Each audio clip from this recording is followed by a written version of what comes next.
Order. Let's get some more right now. Joining us, Republican Congressman Ed Royce of California is the chairman of the House Foreign Affairs Committee. Mr. Chairman, thanks very much for joining us. You've heard about these 15 simultaneous assaults by ISIS on various parts of northern Iraq, Kurdish territory, but they seem to be going after that Mosul dam. Here's the question: could that be lost? Well, I think the Kurds will probably be able to hold along the line. But I think also the reason for the full-scale assault on the Kurds in Iraq is probably to try to pin them down so they can't come to the aid of the Syrian Kurdish forces up in Kobani. And now that that announcement's been made, they know as well that the Kurdish Peshmerga are trying to come over the border, that Turkey will now let them fight with their brethren, and that could help prevent that town from falling to ISIS. So I think there's going to be a firefight probably going all night long along that line, and we'll see if they can hold the dam or not. Because you lose that dam, that's a huge, that would be a major gain for ISIS, right? Downstream, it's a real problem. If you recall in the Second World War what happened with respect to flooding and so forth as a military tactic with the fall of dams in Europe, if that dam falls, that's a big problem. And the power shortages would be enormous if it were destroyed as well. What really worries me, and I wonder if it worries you, there are thousands of Americans in that so-called green zone in Baghdad right now. How worried are you about the safety of the Iraqi capital?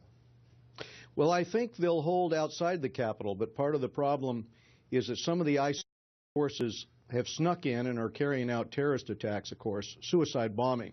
So it's the suicide bombing attacks in the immediate future that are the problem. Clearly, long-term, what ISIS would like to do is cut off the town, surround it, sort of lay siege to it. But again, I think part of the solution here is finding the one really competent force, which is the Kurdish Peshmerga, giving them the weapons, because they're such a large force, 190,000. Give them the armor, give them the artillery, give them the mortars they need in order to carry out this fight. And I think that could turn the tide on ISIS. I want you to stand by, Mr. Chairman. We have a lot more to discuss. I'm really worried, though, if right now, at least as of this moment, and I want you to explain it when we come back, the U.S. wants to supply weapons to the Kurds, the Peshmerga, but only through the central Iraqi government in Baghdad, and the Kurds say that is not good enough. Much more with the chairman of the House Foreign Affairs Committee when we come back.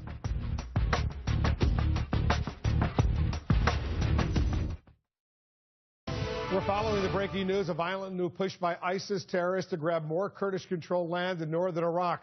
The new offensive, including 15 near-simultaneous attacks. We're back with the chairman of the House Foreign Affairs Committee, Congressman Ed Royce of California. Congressman, Turkey is a major, obviously, a major, very important NATO ally. Here's the question: why won't they allow Incirlik, other Turkish air bases, to be used by U.S. warplanes to launch airstrikes against ISIS targets from Turkey into either Syria or Iraq?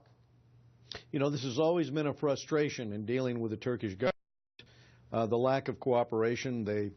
They claim they're a NATO ally, but when push comes to shove, as you notice, it is very, very difficult to get them to take the steps that seem to be even in their own interest. And so as a consequence, we're trying to work around this. And I would suggest at this point that the administration has been far too cautious on the subject of not arming the Kurds. I suspect one of the reasons they haven't done it is because Turkey doesn't want us to see the Peshmerga armed with the type of weaponry that would really help turn the tide of battle.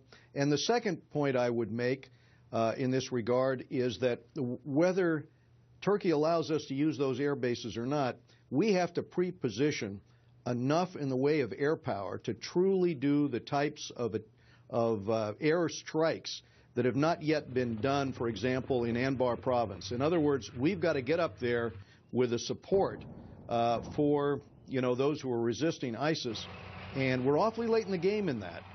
The reason ISIS made as much headway as they made was because, again, we didn't have a policy of being proactive.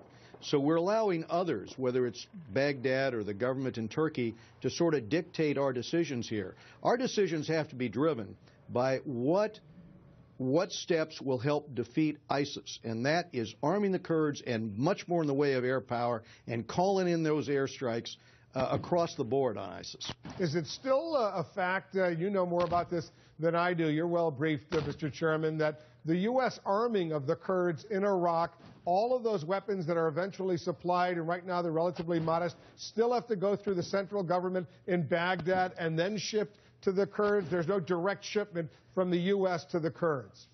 And that's the mistake the administration is making on this. And I think there's bipartisan support right now in Congress. Probably a majority of people would tell you, let's go forward and give them the equipment they need in order to defend themselves. You and I know if the Kurds had not stepped in, whether it's the Syrian Kurds or the Iraqi Kurds, for example, if they'd not stepped in with the massacre of the Yazidis, the remaining Yazidis would have never gotten down off that mountain. And we know what's happened now. We've learned today what's happened to those women sold into slavery. The men were slaughtered. So what's at stake is the ability really to end this jihadi advance. And to do it, we need a much more robust assault here. And it can be provided by these Kurdish and other forces on the ground if we're willing to lead and arm them, and if we're willing to give them the kind of air power they really need. One final question. You have confidence in this new Iraqi government in Baghdad? I am disappointed on many fronts that they still are blocking the weapons going into the Kurdish fighters who are the ones lifting, doing the heavy lift here. They still haven't reconciled to the extent necessary with the Sunni minority population.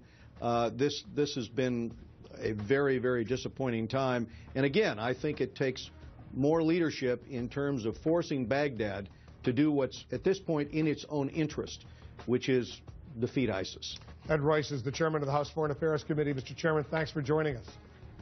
Thank you. Just ahead.